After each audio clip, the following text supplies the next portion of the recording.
E é com muita alegria que eu apresento a vocês para essa aula tão importante, doutora Nayara Cioff Battagini, que é cirurgiã vascular, PhD e mentora de médicos, para falar desse assunto que é tão importante para todas as especialidades. Seja muito bem-vinda, doutora Nayara. Obrigada, Gi, pelo convite. Parabéns pelo projeto. Com certeza vai ajudar muitos jovens médicos a evoluírem, já começarem certo aí as suas carreiras. Durante a faculdade de medicina, além de uma ideologia, além de uma realização de sonho, a gente também pensa em uma tranquilidade financeira, em poder ter tempo para desfrutar com quem a gente gosta e de ter um conforto, né? Uma aposentadoria tranquila. Então, para iniciar essa organização financeira, como você acha que a gente deve diferenciar a pessoa física da pessoa jurídica e por que é tão importante essa separação das rendas, dos bens, do patrimônio? Quando a gente está terminando a residência, uma das primeiras coisas que a gente faz é abrir uma empresa, né, para começar a receber os plantões, os pacientes, os empregos que a gente consegue.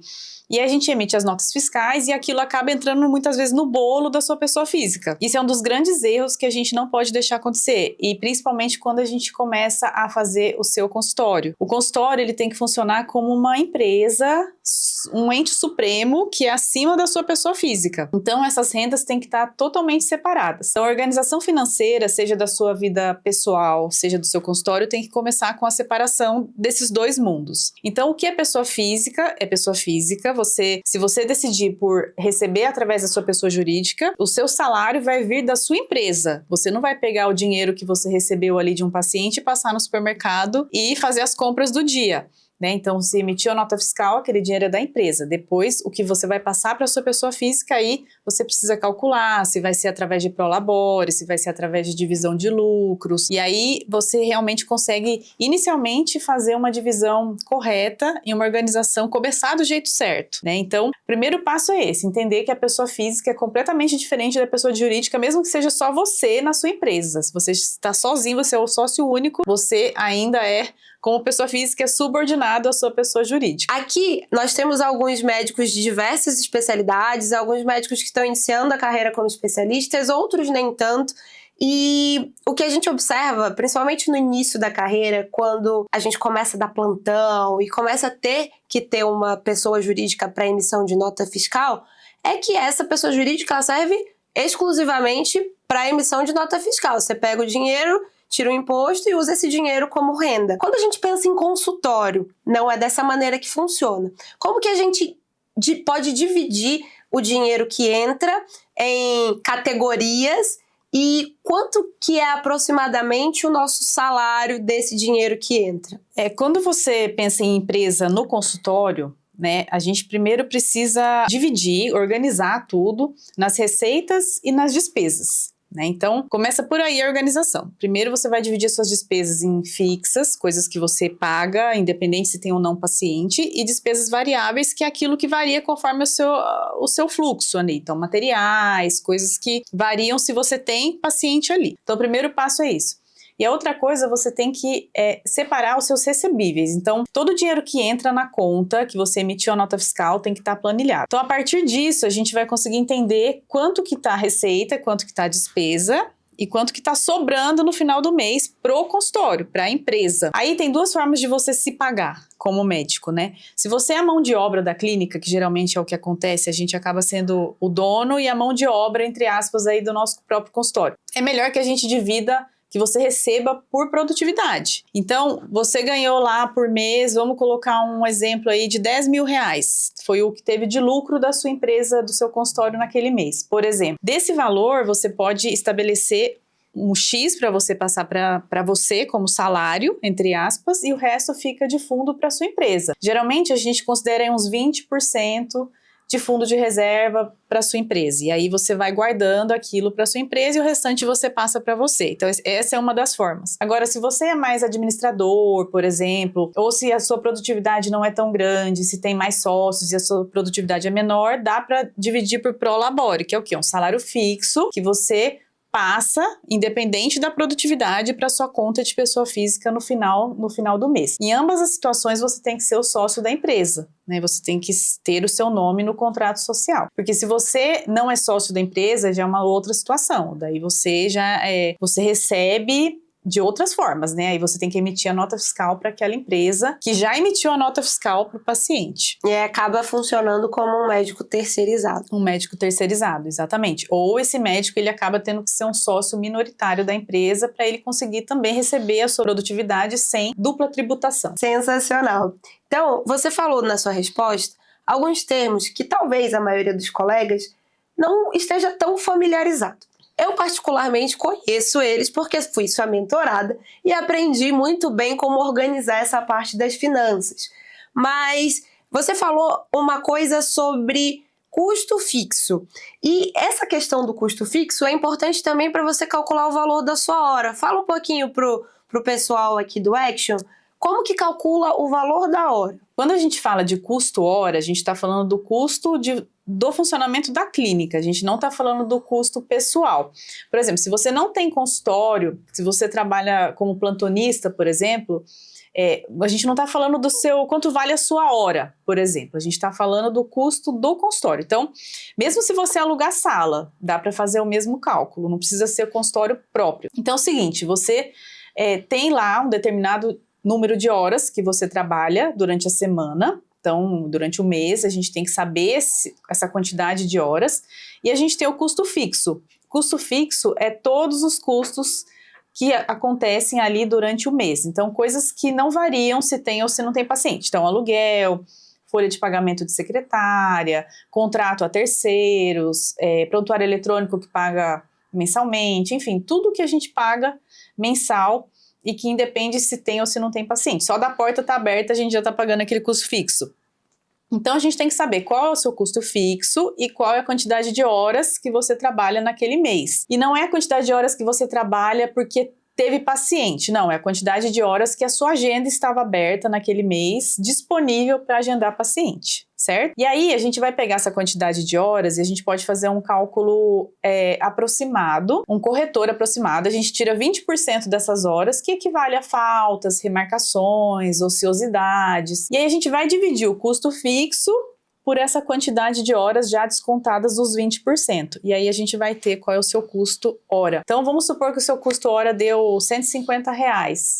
Quer dizer, a sua hora, só de você estar ali sentado, esperando com a porta aberta, com o consultório aberto, já está custando para você R$150. Então, daí já vem o mínimo do mínimo do mínimo que você pode cobrar uma consulta para você não pagar para trabalhar. Isso sem contar os materiais, que aí já entra depois numa outra conta na precificação. Então, a primeira coisa que a gente precisa fazer é calcular o custo hora. Quanto que a sua clínica está custando por hora para manter as portas abertas. Isso é muito importante, principalmente para vocês terem um embasamento quando o paciente pede aquele famoso e temido desconto, né? Então, às vezes acaba que você já está num limite onde não é possível trabalhar esse preço. Por isso é importante que vocês tenham tudo isso na ponta do lápis. Não só quando o paciente pede desconto, que você sabe até onde você pode ou não pode ir, tendo esses cálculos na cabeça, como também quantos dias de férias você pode tirar, se você pode emendar feriado ou se não pode, porque você já vai sabendo ali, ó, cada hora que tá passando é tanto que você tá pagando. Simples assim. Muito bem, muito bom. Então vamos lá, agora todo mundo botar o pezinho no chão e fazer conta, que é para entender o que pode e o que não pode ser feito. E continuando nessa conversa sobre custos, quanto você paga para trabalhar,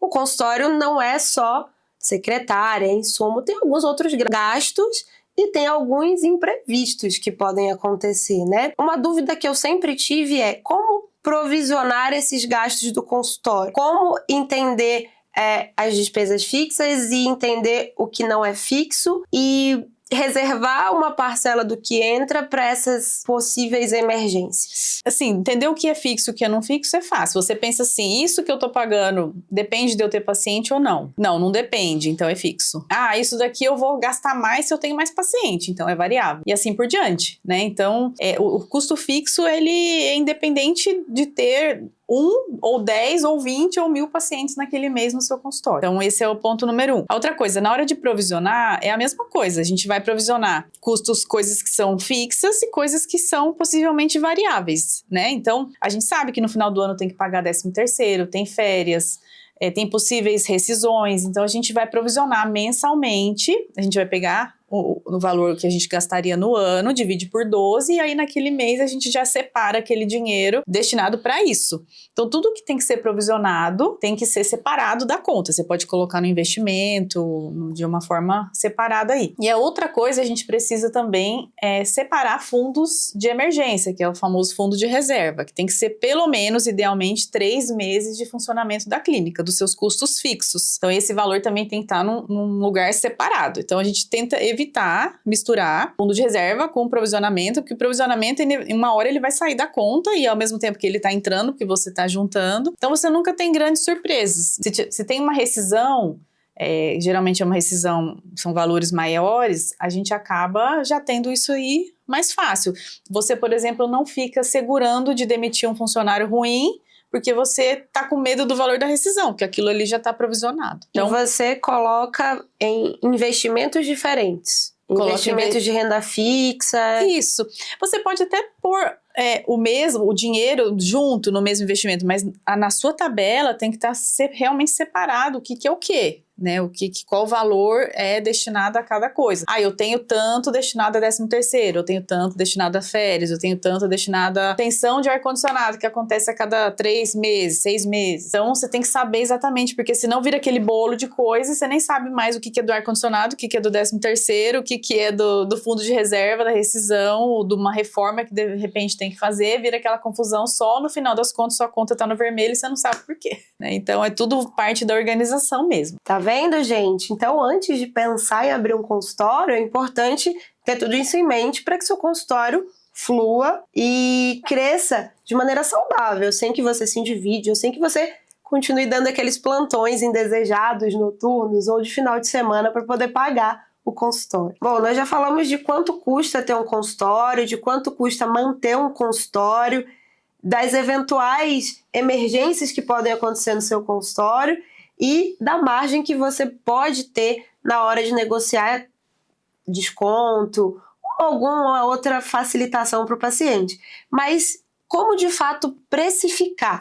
Precificar valor de consulta, precificar valor de procedimento, o que deve ser levado em conta? A precificação parece alguma coisa muito do além, né? Quando a gente fala, não, vou precificar, acho que é tanto, fulano cobra tanto, então acho que eu vou cobrar mais ou menos tanto. Fonte, vozes da cabeça. Exato, não é assim?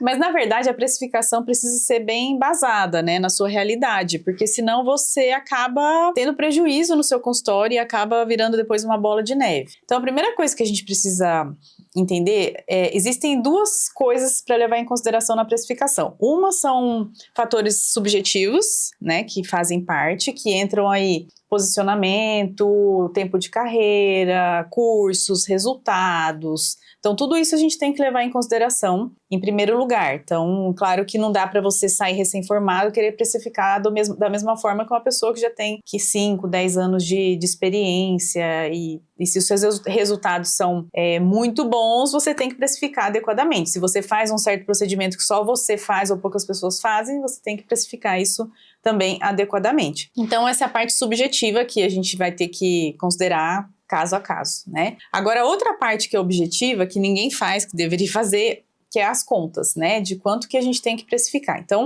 a gente vai pegar aquele custo hora, que a gente acabou de falar, que é a base da precificação. Então, dali tem que partir as outras coisas. A gente vai somar tudo que a gente gasta para fazer uma determinada coisa. Então, por exemplo, vou fazer uma consulta de 1 hora. Então, eu já sei que o meu custo hora é X, né? Então, eu vou somar o meu custo hora, vou somar todo o material que eu uso numa consulta, vou somar o imposto que eu gastei naquela nota fiscal, vou somar as taxas de cartão eventuais que eu usei. Geralmente a gente considera uma taxa de cartão maior, né, a mais que você tem, né, que geralmente é a parcelada. Vou somar algum possível bônus que eu dou para a secretária para cada agendamento e tudo que envolve ali aquela consulta. Aí você vai ter um valor X, né? Então, você tem que pegar o quanto que você quer cobrar naquela consulta, subtrair tudo isso, e aí você vai ter um valor X, né? Esse valor, ele tem que ser pelo menos 20% de lucro para sua clínica. Então é melhor a gente depois deixar a tabela aqui, né, para eles entenderem isso. Então a gente vai pegar o valor da consulta, agora vendo de trás para frente, a gente vai pegar o valor da consulta, diminuir o custo hora, diminuir o imposto, diminuir o cartão, diminuir material, diminuir bônus, taxa de negociação se tiver, por exemplo, dou 5% no Pix, coloca lá, diminui, aí você vai tirar tudo isso da consulta, você vai ter o valor líquido. Esse valor líquido, ele tem que sobrar para a clínica pelo menos 20%. Por que 20%? É um número saudável, assim, de uma clínica que a gente tem custos muito, muito altos, assim. Se a gente tem menos de 20%, se o paciente na sequência ele falta ou remarca, aí você já pode saber que a sua lucratividade já caiu mais ainda. Então a gente tem que ter uma margem ali de lucratividade para ter um crescimento saudável do consultório. Então tem que fazer esse cálculo. E a terceira coisa que precisa fazer é pesquisa de mercado. Então, precisa ver na região, médicos da mesma especialidade que você, o que fazem, que tem o mesmo padrão de público, né, que tem o mesmo público-alvo, quanto que estão cobrando, porque é mais um ponto aí para você colocar na sua precificação. Então, são 3 coisas que tem que levar em consideração, não é simplesmente achismo e tirar da cabeça. Tem que ter a lucratividade lá no final. Então, isso é para qualquer coisa, seja procedimento, exame de ultrassom. Quando envolve equipamento, entra nessas subtrações, depreciação de equipamento, entra manutenção anual, que tem que dividir pelos meses, né? Tudo isso tem que entrar na conta para você saber qual é o valor mínimo que você pode cobrar por aquele procedimento, aquela consulta, aquele exame, de forma que você tenha no mínimo 20% lá no final para sua clínica. Então parece complicado, mas é uma ferramenta que te deixa tranquilo até na hora de passar valores. Então isso é uma coisa que eu percebi, depois que eu comecei a entender melhor sobre esses valores, eu passei com mais tranquilidade. Planos de tratamento, valor de consulta, valor de cirurgia. Então, realmente é uma coisa que é essencial ter tudo isso na ponta do lápis. E eu diria, né, que vale a pena fazer a conta, porque a grande maioria das vezes, depois que você faz as contas, você vê como você está pagando para trabalhar. Né? Porque são muitos custos que a gente tem para ter um consultório, para oferecer um atendimento de qualidade, com tecnologia. Não adianta, assim, não adianta mexer no preço, mexer na qualidade. Né? Isso é fácil de explicar para o paciente na hora que você está propondo algum tipo de procedimento. Assim. A gente não quer mexer no material, a gente não quer mexer no equipamento, que é o melhor, porque isso tudo impacta lá no final, no preço. Então, a gente tem o limite até onde pode chegar. Outra coisa, quando te pedem algum tipo de desconto, né, que a gente estava falando antes, às vezes você tem os descontos que você deve dar, são descontos mais estratégicos, às vezes para médicos, colegas, pessoas que te indicam muito, ou pessoas da sua própria família, né, às vezes vão lá fazer algum procedimento. Você sabe até onde que você pode chegar sabendo essa conta, né? Você não tira da cabeça, paga aí, sei lá, paga o reembolso, né, que é muito comum. Não, a gente sabe, tá bom, o mínimo que eu posso fazer é até tanto. Nem que se você sair no 0 a 0, às vezes tudo bem, não vou ter lucro nenhum com esse tipo de consulta. A minha clínica não vai ter nenhum lucro. É um desconto estratégico, mas pelo menos eu vou estar conseguindo pagar as contas daquela hora de atendimento. Senão você vai estar pagando o tratamento da pessoa. Exatamente. E não é o caso, né? Então, isso é tão importante, pessoal, que no final dessa aula vocês vão receber aqui a planilha da doutora Nayara e vão receber um PDF explicando cada uma dessas variáveis e como calcular isoladamente cada uma delas. É um presente aqui do Action para vocês. E agora que a gente já entendeu como funciona essa matemática, você falou de uma coisa muito importante, doutora Nayara, que é oferecer sempre o melhor para o paciente, não abrir mão da tecnologia e de uma experiência agradável. Fidelizar pacientes e oferecer sempre o melhor tem um custo. Então, até onde nós podemos ir para oferecer o melhor para esse paciente no ponto de vista da experiência? Aquele gift, um café gostoso, um kit pós-cirúrgico, um mimo de repente pós-primeira consulta. Até onde a gente pode ir? Até onde cabe na sua precificação. Coloca lá mais uma coluna lá na sua planilha, mimos. Pode entrar dentro de materiais, por exemplo. Então, depende, assim, se você tem um paciente, tem o público com ticket maior, você consegue colocar um mimo com ticket maior. Se você tem um público com ticket menor, não impede de você dar mimo também. Só coloca o ticket menor de forma que caiba lá na sua precificação. Mas não dá para não ter. Tem que ter, porque se a gente quer oferecer um atendimento de excelência, fidelizar tudo, quem é que não gosta de ganhar um mimo quando chega na sua clínica, um mimo de boas-vindas, mal te conheceu, já ganhou um mimo de boas-vindas, fez um tratamento com você, você faz uma comemoração, dá um mimo, dá mimo para quem te indica, para os médicos que te indicam. Não precisa ser nada de outro mundo, nada caro, é mais a ação, né? Faz o cuidado, aquilo dá muita humanização. E uma das coisas que eu acredito muito é no efeito uau, né? Que é você ir além da excelência. É o paciente falar assim, nossa, uau, meu Deus, eu nunca vi isso. E às vezes os mimos, eles ajudam naqueles... Às vezes você escuta uma história de um paciente falando alguma coisa, minha filha gosta disso, aí de repente no final do tratamento você dá um presente pra ela, lembrando da filha que falou aquilo, isso é muito individualizado. Então isso daí fideliza demais, humaniza demais e não é uma coisa que vai impactar tanto na sua precificação, não precisa querer dar coisas muito caras, coisas compatíveis com o seu público, com a sua precificação e com o que você quer oferecer mesmo. Isso faz diferença, né? O cuidado faz diferença. Então, vocês já aprenderam. Aqui no Action eles sabem que a obrigação é entregar o técnico, entregar uma boa consulta, um bom pós-consulta para os pacientes, um procedimento que entregue aquele resultado, mas isso é um a mais que realmente vira o jogo. Nada ultrapassa a parte técnica, né? Essas firulas, tudo, nenhuma delas ultrapassa a parte técnica, né? A técnica é a base de tudo, sem a técnica vira paciente só de primeira vez, que aquelas pessoas que ficam aí fazendo maior auê nas mídias sociais e não tem a técnica, não tem a base, e aí chega lá, nunca mais volta o paciente, aí não adianta nem você ficar dando mimo, nada que você não ofereceu. Então o mimo ele vem muito secundariamente aí, mas faz parte. Eu acredito muito nisso. Eu também concordo muito com você. E nós estamos falando aqui de precificação e de conta de um consultório particular, que com certeza é o sonho de muitos dos nossos participantes aqui da nossa comunidade. Muitos deles já têm seu próprio consultório, mas aqui a gente tem gente de todas as épocas, quem está começando carreira, quem está no momento de transição. E aí eu te pergunto, doutora Nayara, hoje em dia é muito fácil começar a atender consultório. Você pode ser parceiro numa clínica maior, você pode começar a atender num coworking, e você pode abrir seu próprio consultório.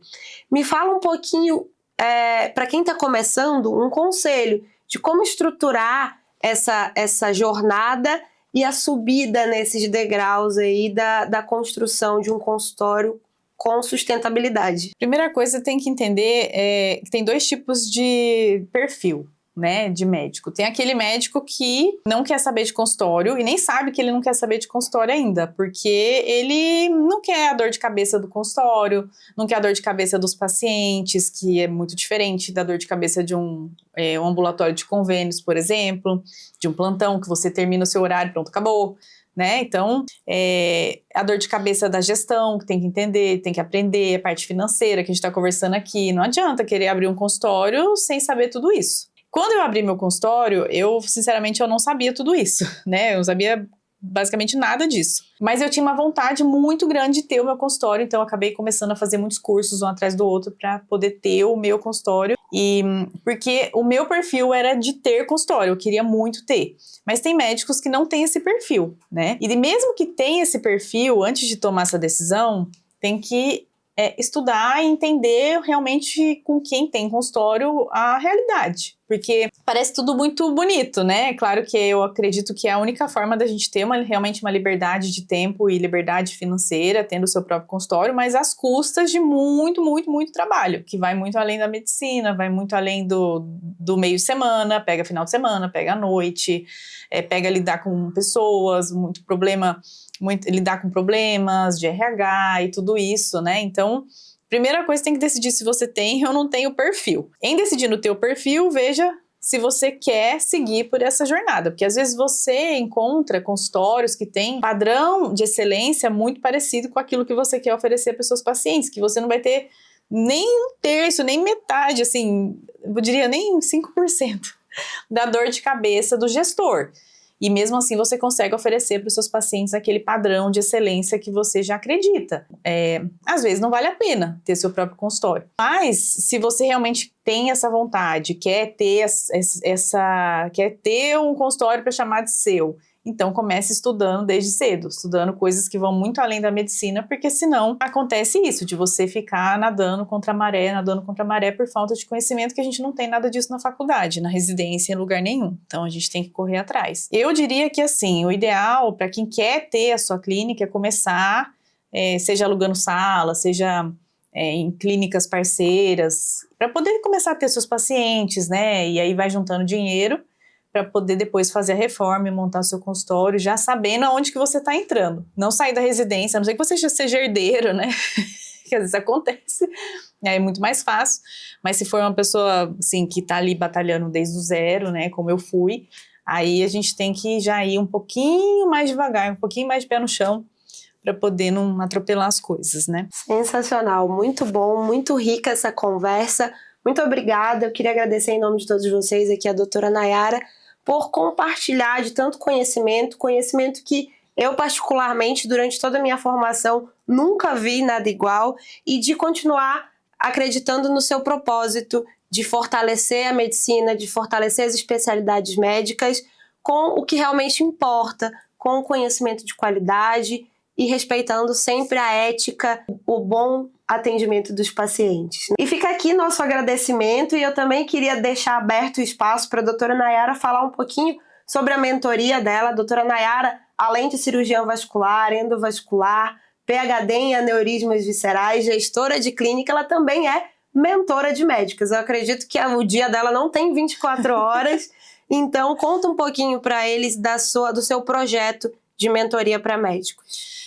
Eu acredito que é uma forma da gente escalar o bom cuidado para os nossos pacientes, é a gente formar alunos, né? Ter mais gente, a gente consegue atender indiretamente muito mais pacientes, muito mais pessoas através da difusão do conhecimento. Então, atualmente eu tenho 2 mentorias, uma que é direcionada para vasculares, que é uma mentoria de imersão, inclusive que foi a que a doutora Giovana fez, que são 5 dias de imersão lá no consultório, aprendendo sobre consultório, gestão, marketing, gestão de pessoas, gestão financeira, aprendendo técnica também cirúrgica, varizes, vasinhos, hands-on. Essa é direcionada especificamente para vasculares, e a gente tem também a mentoria para médicos de qualquer especialidade, de qualquer lugar do país, que é uma mentoria online, que tem 1 ano de duração, que a gente vai fazer encontros periódicos online, de forma que a gente vai entender de forma individual realmente o momento de carreira daquela pessoa, como está o consultório, e aí implementar melhorias em conjunto para ir melhorando cada vez mais o consultório, e chegar no final do ano esse mentorado tá pronto aí para oferecer a medicina realmente que ele acredita e realmente colher os frutos do seu trabalho. Então, quem quiser saber mais sobre isso, eu vou deixar aqui no meu Instagram, meus contatos, que será sempre um prazer receber vocês por aqui. Muito obrigada mais uma vez aqui. O que a gente acredita realmente é isso, que ninguém faz nada sozinho. Vamos deixar aqui para vocês o link da mentoria, o Instagram da doutora Nayara, acompanhem ela nas redes sociais, e a gente se vê em breve e entrem em ação depois de todo esse conhecimento aí compartilhado. Obrigada, até a próxima. Até a próxima.